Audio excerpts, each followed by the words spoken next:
प्रिय विद्यार्थियों, आज मैं भारत को जानो का दूसरा अध्याय प्रस्तुत कर रहा हूँ। इसमें हम भारत को जानो और इस दूसरे अध्याय का नाम है धर्म। तो धर्म अध्याय के बारे में हम इसमें पढ़ेंगे। धर्म हमारा चैप्टर रहेगा यहाँ और धर्म से आधारित आपसे प्रश्न पूछे जाएंगे और बताए जाएंगे। तो हिंदुओं के सर्वाधिक प्राचीन धर्म ग्रंथ कौन से हैं? हिंदुओं के सर्वाधिक प्राचीन, सबसे अधिक प्राचीन धर्म ग्रंथ हिंदुओं के माने जाते हैं वेद। और आप जानते हो कि वेद ऋग्वेद, यजुर्वेद, सामवेद, अथर्ववेद, ये 4 वेद हिंदुओं की सबसे पुरानी धर्म ग्रंथ श्रृंखला मानी जाती है। धर्म ग्रंथ है ये, और इसमें 4 वेदों को संकलित किया गया है। तो दूसरा प्रश्न होता है, वेदों की संख्या कितनी है तथा उनके नाम बताइए। तो वेदों की संख्या 4 होती है, ऋग्वेद, यजुर्वेद, सामवेद, अथर्ववेद। ये संपूर्ण ज्ञान इन वेदों के अंदर होता है। वेदों के अतिरिक्त यदि कोई ज्ञान है तो वो अधूरा माना जाता है, यानी वेद संपूर्ण ज्ञान को समाहित करते हैं। वेदों में सबसे बड़ा वेद कौन सा है? तो 4 वेदों में सबसे बड़ा वेद है ऋग्वेद। ऋग्वेद सभी वेदों में सबसे बड़ा वेद माना जाता है। किस वेद में चिकित्सा संबंधी वर्णन है? चिकित्सा से संबंधित वर्णन किस वेद में किया गया है? अथर्ववेद। अथर्ववेद में चिकित्सा संबंधी बातें बताई गई हैं और इस वेद में उन बीमारियों का भी इलाज संभव है जो आधुनिक है, जो अभी है, जैसे कि कोरोना वायरस। यदि इस वेद को अच्छी तरह से पढ़कर और दवाइयाँ बनाई जाएं तो कोरोना से भी लड़ा जा सकता है। किस वेद में संगीत का वर्णन है? तो संगीत का वर्णन सामवेद में है। सामवेद में संगीत से संबंधित ऋचाएं हैं, श्लोक हैं। पुराणों की संख्या तथा उनके नाम बताइए। पुराण कितने हैं और उनके नाम क्या क्या हैं, ये प्रश्न में पूछा गया है। तो कुल पुराण 18 होते हैं।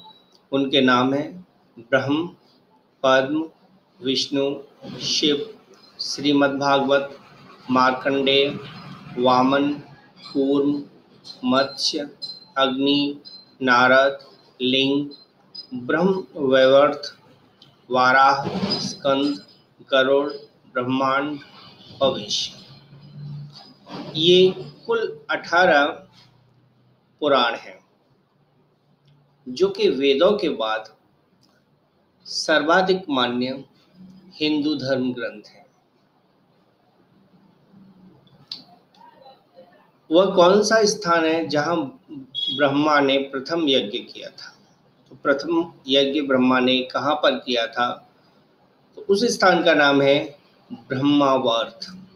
ब्रह्मावर्त ये बिठूर में है, कानपुर में है।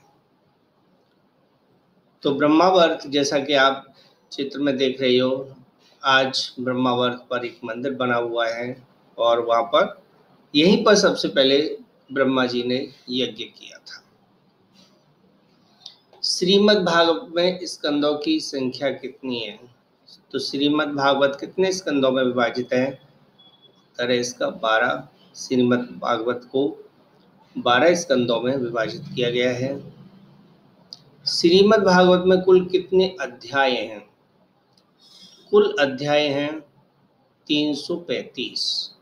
श्रीमद् भागवत में कुल 335 हैं, 12 स्कंद हैं और 335 अध्याय हैं श्रीमद् भागवत में। अगला प्रश्न है, श्रीमद् भागवत में मुख्य रूप से किन 2 महापुरुषों के संवाद हैं? भागवत में 2 पुरुषों के आपस में संवाद हैं, उनके नाम बताना है। तो आंसर है राजा परीक्षित और सुखदेव। तो परीक्षित राजा और सुखदेव के बीच के संवाद इस श्रीमद् भागवत में दिए गए हैं। श्रीमद् भागवत के लेखक का नाम बताना है, तो श्रीमद् भागवत के लेखक हैं श्री वेद व्यास। वेद व्यास जी ने श्रीमद् भागवत की रचना की थी। किस राजा ने अपने वचन की रक्षा के लिए डोम का कार्य करना स्वीकार किया? तो उस राजा का नाम बताना है जिसने अपने वचन, दिए गए वचन की रक्षा करने के लिए डोम का कार्य करना स्वीकार किया था, और उनका नाम है राजा हरिश्चंद्र। राजा हरिश्चंद्र ने डोम का कार्य करना स्वीकार कर लिया था। डोम का कार्य होता है मुर्दागृह में। स्कंद पुराण में गढ़वाल को क्या नाम दिया गया है? गढ़वाल को स्कंद पुराण में किस नाम से पुकारा जाता था, या उसका उस समय नाम क्या था? गढ़वाल, जो आज गढ़वाल क्षेत्र है, वो स्कंद पुराण में किस नाम से जाना जाता था? तो उसे कहते थे केदार खंड। आज जो एरिया हिंदुस्तान का गढ़वाल एरिया है, वो स्कंद पुराण में केदार खंड के नाम से विख्यात है। गोपियों के पास श्री कृष्ण का संदेश लेकर कौन गया था? तो गोपियों के पास श्री कृष्ण का संदेश लेकर गया था उद्धव। और आपने एक पद भी सुना होगा, ऊधो मनन भये 10-20। हे उद्धव, हमारे पास 10-20 मन नहीं है, एक हो तो सो गयो श्याम संग। हमारे पास एक ही मन था, वो भी कृष्ण के साथ चला गया। को आ रहा रईस, तो दूसरे किसी भगवान की स्तुति कौन करे? तो इसमें ऊधो मनन भये 10-20, यहाँ से आप समझ जाइए कि उद्धव गोपियों के पास गए थे, जिसमें गोपियों ने उसका संदेश दिया था, उसका जवाब दिया था कि हमारे पास 10-20 मन नहीं है, हम तो श्री कृष्ण का ही स्तुति करेंगे। इस तरह से उनका कहना था। पिता की आज्ञा मानकर स्वयं को यम को सौंपने वाले बालक का नाम बताना है। नचिकेता।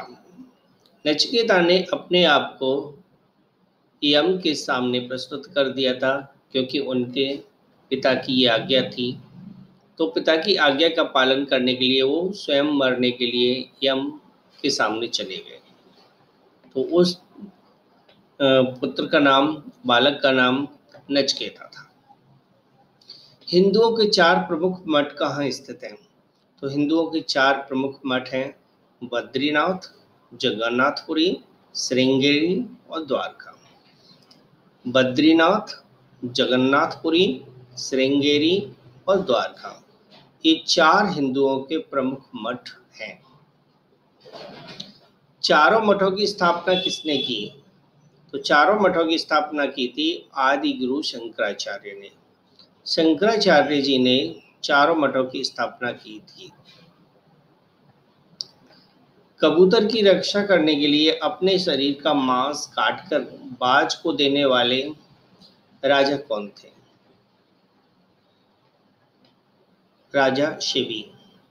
राजा शिवी ने जब देखा कि एक बाज कबूतर को खाना चाहता है, मारना चाहता है, तो राजा शिवी उसके सामने आ गए और उन्होंने कहा था तुम कबूतर को मत मारो। उन्होंने कहा मेरा तो ये खाना है, मैं इसके बिना जीवित नहीं रहूँगा। तो उसने कहा था कि मैं तुम्हें इस कबूतर के बराबर अपने शरीर से मांस काट कर देता हूँ, तुम उसे खाकर संतुष्ट हो जाइए।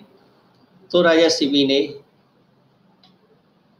कबूतर की रक्षा करने के लिए बाज को अपना मांस काट कर दिया।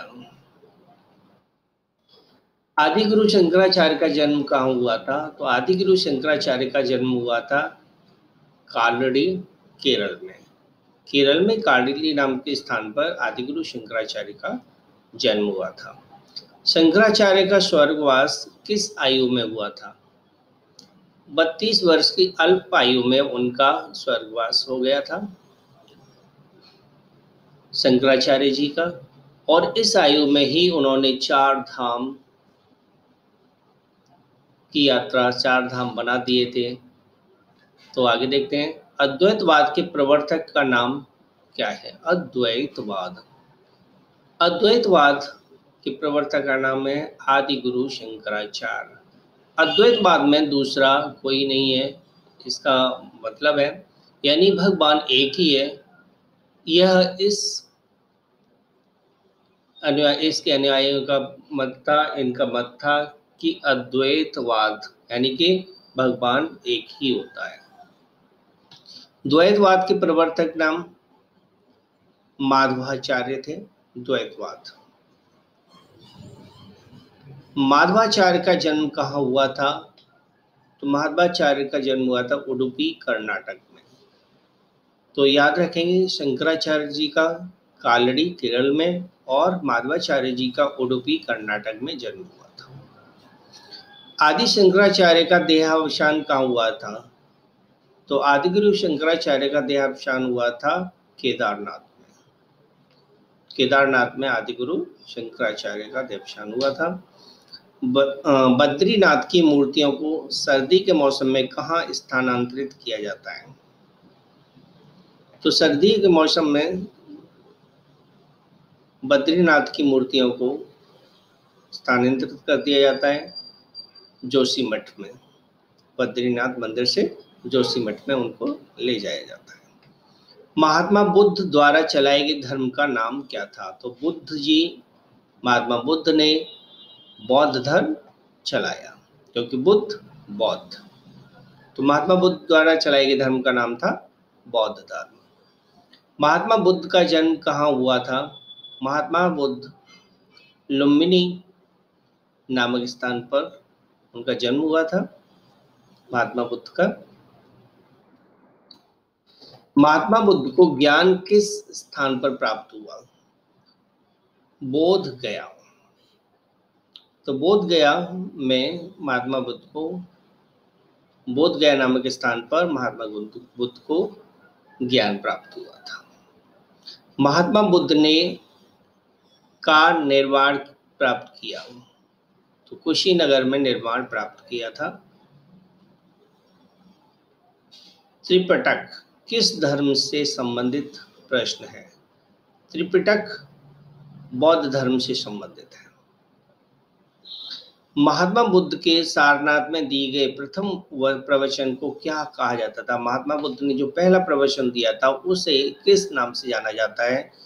उसको क्या कहा जाता है? तो धर्म चक्र प्रवर्तन। महात्मा बुद्ध के पहले प्रवचन को धर्म चक्र प्रवर्तन के नाम से जानते हैं। महात्मा बुद्ध की माता का नाम क्या था? महात्मा बुद्ध की माता का नाम था महामाया। महामाया या और लगाती महात्मा बुद्ध के, महात्मा बुद्ध महामाया इनकी माँ का नाम था। महात्मा बुद्ध की मौसी का नाम बताइए जिन्होंने उनका पालन पोषण किया। तो महात्मा बुद्ध की मौसी जिन्होंने उनका पालन पोषण किया था उनका नाम था प्रजापति गौतमी। प्रजापति गौतमी ने महात्मा बुद्ध का पालन पोषण किया था। गौतम बुद्ध ने अपना प्रथम उपदेश कहाँ दिया था? गौतम बुद्ध ने अपना प्रथम उपदेश दिया था सारनाथ में, जिस उपदेश को, प्रवचन को धर्म चक्र प्रवर्तन के नाम से जाना जाता है। महात्मा बुद्ध ने किस व्यक्ति को डाकू से संत बनाया था? तो डाकू से संत बनने वाला जो व्यक्ति था, महात्मा गांधी के प्रवचनों को सुनकर, उनके बातों को सुनकर, तो वो था अंगुलीमान। अंगुलीमान। तो अंगुलीमान एक खूंखार डाकू था जो लोगों को मारकर उनकी अंगुलियों को अपनी मालाओं में पिरोता था। लेकिन जब अंगुलीमान का मुकाबला महात्मा बुद्ध से हुआ तो उसने अपने हथियार त्याग दी और वह बौद्ध भिक्षु बन गया और बौद्ध धर्म का अनुयायी बन के उसका प्रचार प्रसार करने लगा। जैन धर्म के प्रवर्तक कौन थे?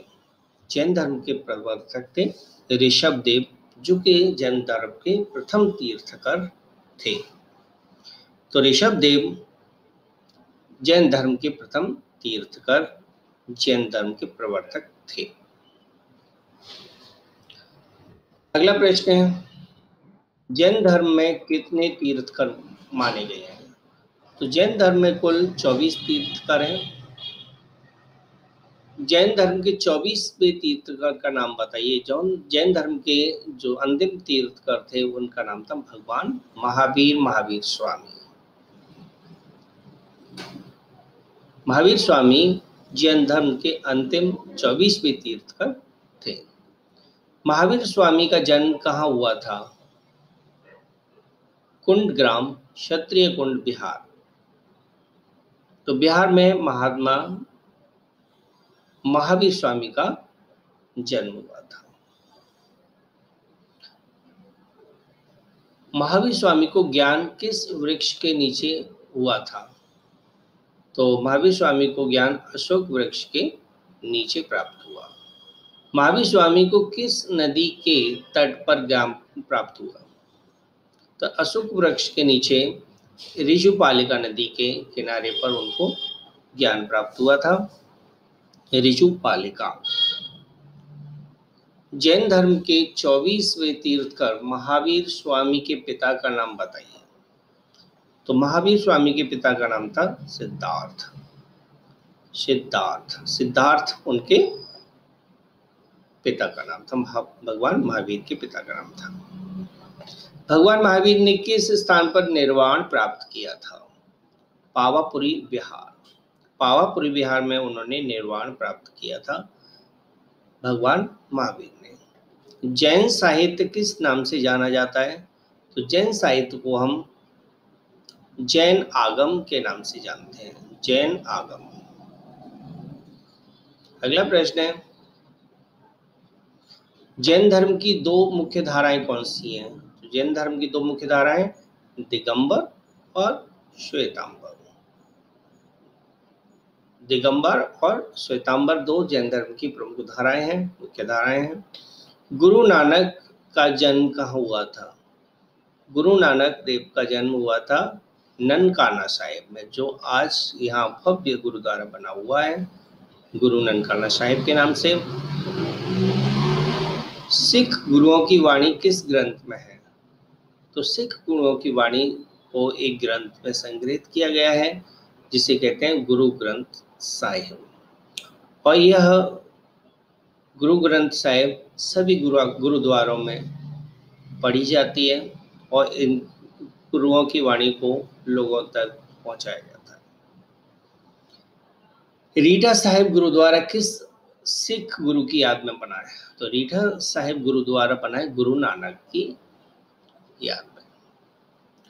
गुरु गोविंद सिंह का जन्म कहाँ हुआ था? तो गुरु गोविंद सिंह का जन्म हुआ था पटना साहिब में। पटना साहिब में गुरु गोविंद सिंह का जन्म हुआ था। गुरु गोविंद सिंह की याद में अंगीठा साहिब यानी समाधि कहाँ पर स्थित है? अंगीठा साहिब समाधि कहाँ पर स्थित है गुरु गोविंद सिंह की याद में जो बनी गई है? तो वो है नांदेड़, महाराष्ट्र। नांदेड़ महाराष्ट्र में समाधि बनी हुई है गुरु गोविंद सिंह की याद में। सिखों के प्रथम गुरु कौन थे? सिखों के प्रथम गुरु थे गुरु नानक देव। सिखों के गुरुओं की कितनी संख्या है? संख्या कितनी है? तो गुरुओं की संख्या है 11, गुरु ग्रंथ साहिब सहित। तो गुरु ग्रंथ साहिब सहित कुल 11 गुरु सिख धर्म में है। शीशगंज गुरुद्वारा किस महापुरुष के बलिदान की याद दिलाता है? तो शीशगंज गुरुद्वारा गुरु तेग बहादुर जो कि 9वें गुरु थे उनकी याद में बनाया गया है। शीशगंज गुरुद्वारा। किस सिख गुरु ने धर्म हित में अपने 4 पुत्रों का बलिदान कर दिया? गुरु गोविंद सिंह ने अपने 4 पुत्रों का बलिदान सिख धर्म की रक्षा के लिए, उसके हित के लिए अपने 4 पुत्रों का बलिदान कर दिया था। खालसा पंथ की स्थापना किसने की थी? खालसा पंथ की स्थापना गुरु गोविंद सिंह जी ने की थी, जिन्होंने अपने 4 पुत्रों को धर्म के हित में, सिख धर्म के हित में बलिदान कर दिया था। खालसा शब्द का अर्थ क्या है? खालसा शब्द का अर्थ है शुद्ध। खालसा का शब्द का अर्थ है शुद्ध। आनंद कारज के नाम से कौन से धर्म में विवाह होता है? आनंद कारज ये सिख धर्म में विवाह होता है। सिख धर्म में आनंद कारज के नाम से विवाह होता है। गुरु नानक ने किसे अपना उत्तराधिकारी घोषित किया था? गुरु अंगद देव। तो गुरु नानक के बाद गुरु अंगद देव उनके उत्तराधिकारी बने। किस सिख गुरु ने लंगर पद्धति आरंभ की? तो लंगर पद्धति आरंभ करने वाले गुरु का नाम था गुरु अंगद देव, जो कि गुरु नानक देव के उत्तराधिकारी थे। किस सिख गुरु ने सिखों को सैन्य प्रशिक्षण देना आरंभ किया था? गुरु हरिगोविंद सिंह। तो गुरु हरिगोविंद सिंह ने अपने सभी शिष्यों को सैन्य प्रशिक्षण अभ्यास करना आरंभ करवाया था, ताकि वो किसी दुश्मन से लड़ सकें, क्योंकि उस समय अंग्रेजों का राज्य था, तो अंग्रेजों से उनको लड़ना था। तो इसलिए उन्होंने अपने सभी अनुयायियों को सैन्य प्रशिक्षण भी देना आरंभ किया था। अकाल तख्त का निर्माण किसने कराया? तो अकाल तख्त का निर्माण गुरु हरगोविंद सिंह ने करवाया था। जिस स्थान पर गुरु हरकृष्ण की जोत समाई यानी देह त्याग की, वहां बने गुरुद्वारे का नाम बताना है। तो वहां बने गुरुद्वारे का नाम है, दिल्ली में है गुरुद्वारा बंगला साहिब। तो गुरुद्वारा बंगला साहिब में गुरु हरिकृष्ण की जोत समाई। बचपन में ही ज्योति का जोत समाने यानी स्वर्गवास होने वाले गुरु का नाम बताना है। तो गुरु हरिकृष्ण बचपन में ही स्वर्गवासी हो गए थे, यानी ज्योति जोत समाने वाले गुरु थे। जब गुरु गोविंद सिंह ने गुरु पद पाया, उनको आयु क्या थी? उनकी क्या आयु थी जब उन्होंने गुरु पद पाया था? तो 9 वर्ष की आयु में उनको गुरु पद मिल गया था। गुरु गोविंद सिंह की निर्वाण स्थली पर बने गुरुद्वारे का नाम बताना है। तो गुरु गोविंद सिंह की निर्वाण स्थली पर बने गुरुद्वारे का नाम है गुरुद्वारा हजूर साहिब सचखंड नांदेड़। उस गुरुद्वारे का नाम बताओ जहां गुरु तेग बहादुर के धड़ का अंतिम संस्कार किया गया था। गुरु तेग बहादुर के धड़ का अंतिम संस्कार जिस गुरुद्वारे में किया गया था उसका नाम है गुरुद्वारा रकाबगंज। गुरुद्वारा हजूर साहिब किस नदी के किनारे पर बना है? तो गुरुद्वारा हजूर साहिब गोदावरी नदी के किनारे पर बना हुआ है। गुरु ग्रंथ साहिब को सिख गुरु की पदवी किसने दी? गुरु ग्रंथ साहिब को सिख गुरु की पदवी देने वाले गुरु का नाम गुरु गोविंद सिंह है। गुरु गोविंद सिंह के पुत्रों के हत्यारे सूबेदार वजीर खान को मारकर किसने दंडित किया था? तो बंदा बैरागी सिख थे, उन्होंने गुरु गोविंद सिंह के पुत्रों के मारने वाले वजीर खान को मारकर दंडित किया था। गुरु तेग बहादुर के शीश को चांदनी चौक से कौन तथा कहां ले गया? तो गुरु तेग बहादुर के शीश को चांदनी चौक से भाई तेजाजी आनंदपुर साहिब ले गए थे। गुरु तेग बहादुर के शीश विहीन धड़ को कौन तथा कहां ले गया? धड़ को ले जाने वाले व्यक्ति के नाम था भाई लखी शाह बंजारा, और ये रकाबगंज के लिए ले गए थे। गुरु ग्रंथ साहिब का सर्वप्रथम संकलन किसने किया था? सर्वप्रथम संकलन करने वाले व्यक्ति का नाम है गुरु अर्जुन देव। गुरु ग्रंथ साहिब की मूल प्रति का लेखन किसने किया था? तो मूल प्रति का लेखन करने वाले भाई गुरदास। भाई गुरदास ने गुरु ग्रंथ साहिब की मूल प्रति का लेखन किया था। गुरु ग्रंथ साहिब की मूल प्रति का क्या नाम था? गुरु ग्रंथ साहिब की मूल प्रति का नाम करतारपुरी था, करतारपुरी। गुरु ग्रंथ साहिब को पूर्णतया किसने प्रदान की? पूर्णतः किसने प्रदान की, यानी इसको पूरा किसने किया था गुरु ग्रंथ साहिब को? तो गुरु गोविंद सिंह ने इसको पूर्णतः प्रदान की थी। सिखों के 5वें गुरु का नाम बताइए। तो सिखों के 5वें गुरु थे अर्जुन देव। गुरु अर्जुन देव ने गुरु ग्रंथ साहिब में कितने गुरुओं की वाणी संकलित की थी?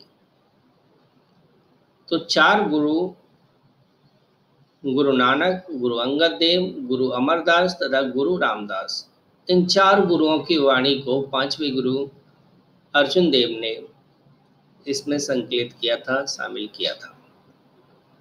गुरु ग्रंथ साहिब को सर्वप्रथम स्वर्ण मंदिर हरमंदिर साहिब में कब प्रकाश किया गया? तो 1 सितंबर 1604 को इसको सबसे पहले हरमंदिर साहिब यानी स्वर्ण मंदिर में प्रकाश किया गया था। गुरु ग्रंथ साहिब में शब्द, श्लोकाश, छंदों की कुल संख्या कितनी है? तो 5872 इसमें कुल शब्द, श्लोका, छंद है। चैतन्य महाप्रभु किस प्रदेश के संत थे? चैतन्य महाप्रभु बंगाल के संत थे। चैतन्य महाप्रभु किस संप्रदाय के संस्थापक थे? चैतन्य महाप्रभु ने गौड़ीय वैष्णव संप्रदाय का प्रादुर्भाव किया, संस्थापित किया। गौड़ीय वैष्णव संप्रदाय को संस्थापित किया था। संत तुकाराम और एकनाथ किस प्रदेश से संबंधित थे?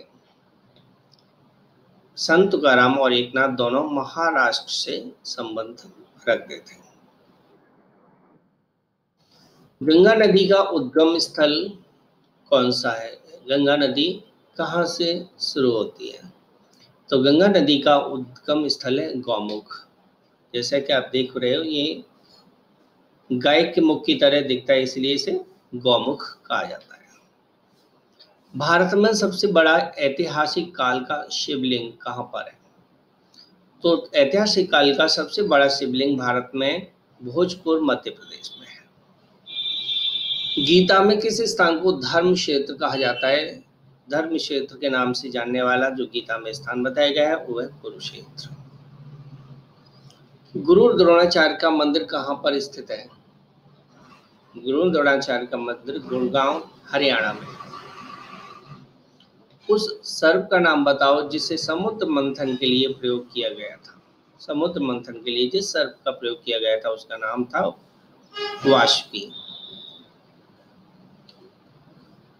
सत्यवादी हरिश्चंद्र के पुत्र का नाम बताइए। सत्यवादी हरिश्चंद्र के पुत्र का नाम रोहिताश। तमिलनाडु के किस स्थान को दक्षिण का काशी कहा जाता है? कांचीपुरम। कांचीपुरम तमिलनाडु का वह स्थान है जिसे दक्षिण का काशी कहा जाता है। संत तुकाराम किस देव के उपासक थे? तुकाराम भगवान विट्ठल की पूजा करते थे। मुसलमानों के कैलेंडर वर्ष का क्या नाम है? तो मुसलमानों के कैलेंडर वर्ष का नाम है हिजरी। हिजरी मुसलमानों का कैलेंडर वर्ष। गंगा सागर में किसका मंदिर है? गंगा सागर में कपिल मुनि का मंदिर है। किसका मंदिर है? कपिल मुनि का। कन्याकुमारी के में किस देवी का मंदिर है? कन्याकुमारी में पार्वती यानी कि भगवती अम्मन कुमारी का मंदिर है। हिंदू मान्यता के अनुसार किस त्योहार पर पीले वस्त्र पहनने की परंपरा है? तो पीले वस्त्र किस त्योहार पर पहने जाते हैं? तो बसंत पंचमी के दिन। बसंत पंचमी एक ऐसा त्योहार है जिसमें पीले वस्त्र पहनने की मान्यता है। नरसिंह मेहता का जन्म कहाँ हुआ था? जूनागढ़, गुजरात में नरसिंह मेहता का जन्म हुआ था। रामानुजाचार्य को तत्वज्ञान किस नगर में प्राप्त हुआ? तो कांची नगर में रामानुजाचार्य को तत्वज्ञान प्राप्त हुआ था। कुंभ मेला में मेला कहाँ कहाँ लगता है? कुंभ मेला 4 जगहों पर लगता है, हर 4 साल बाद लगता है और एक स्थान पर 12 साल बाद उसका क्रम आता है। तो हरिद्वार, नासिक, प्रयाग, उज्जैन। हर 12 वर्ष के बाद हरिद्वार में, हर 12 वर्ष के बाद नासिक में, हर 12 वर्ष के बाद प्रयाग में, हर 12 वर्ष के बाद उज्जैन में। क्यों? क्योंकि इसके बाद ही 4 वर्ष बाद, फिर 4 वर्ष बाद, 4 वर्ष बाद, इस तरह दोबारा से उसी का जो क्रम है वो 12 वर्ष बाद आता है। अभंग नामक वाणी के रचयिता कौन है? संत तुकाराम। संत कबीर ने कहाँ प्राण त्यागे थे? तो मगहर नामक स्थान पर संत कबीर ने अपने प्राण त्याग दिए थे। उस तक्षक नाग का नाम बताओ जिसने अपनी माता के वध का बदला लेने के लिए अर्जुन से युद्ध किया था। तो अश्वसेन नामक नाग था जिसने अपनी माता का वध करने के लिए, वध का बदला लेने के लिए अर्जुन से युद्ध किया था। सूर्य की पुत्री किस नदी को माना जाता है? सूर्य की पुत्री यमुना नदी को कहते हैं। ब्रह्मा, विष्णु, महेश की त्रिमूर्ति ने महिला के पतिव्रत धर्म की परीक्षा ली थी। तो मैं किस महिला के पतिव्रत धर्म की रक्षा ली थी? ब्रह्मा, विष्णु और महेश की त्रिमूर्ति ने। तो इसका आंसर है अनुसुईया। अनुसुईया के पतिव्रत की धर्म की परीक्षा लेने के लिए ब्रह्मा, विष्णु और महेश, इन तीनों ने उनकी परीक्षा ली थी। दक्ष प्रजापति की पुत्री व भगवान शंकर की पत्नी का नाम बताइए। दक्ष प्रजापति की पुत्री सती यानी उमा थी। भगवान कृष्ण व रुक्मिणी के पुत्र का नाम बताओ। भगवान कृष्ण व रुक्मिणी के पुत्र का नाम प्रद्युम्न। तो प्रद्युम्न भगवान कृष्ण और रुक्मिणी के पुत्र का नाम था। परशुराम के दादाजी का नाम बताइए। परशुराम के दादाजी थे ऋचिक परशुराम के दादाजी थे। 99 गलतियां माफ करने के बाद श्री कृष्ण ने किसका वध किया था?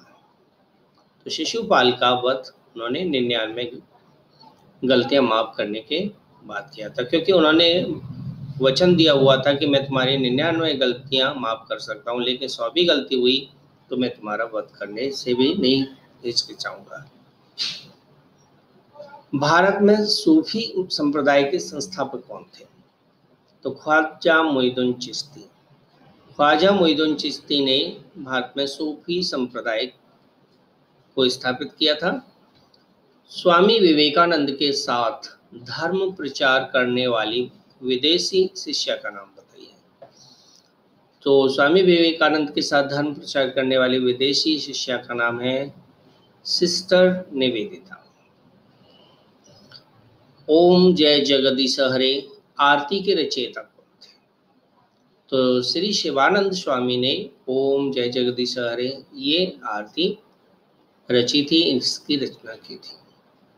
ओम जय जगदीश हरे इस आरती को संग्रहित करके सर्वप्रथम किसने सत्य धर्म मुक्तावली में प्रकाशित किया था? इसका आंसर है पंडित श्रद्धानंद फिल्लोरी। तो शिवानंद स्वामी ने इस आरती की रचना की थी और श्रद्धानंद फिल्लोरी ने इसको सबसे पहले मुक्तावली में प्रकाशित किया था। तो भारत जानो का ये धर्म से संबंधित दूसरा अध्याय था। तीसरे अध्याय के लिए मैं शीघ्र ही आपके समक्ष अगली वीडियो प्रस्तुत करूंगा। तो इस वीडियो में आपने धर्म से संबंधित प्रश्नों के उत्तर को जाना था। तो मेरा यही अनुरोध है कि आप इस वीडियो को लाइक कीजिए। यदि आपने अभी तक ये YouTube चैनल सब्सक्राइब नहीं किया है तो सब्सक्राइब कीजिए और इस वीडियो को अधिक से अधिक बच्चों तक पहुंचाइए ताकि उनको धर्म के बारे में ज्ञान प्राप्त हो सके। धन्यवाद इस वीडियो को देखने के लिए।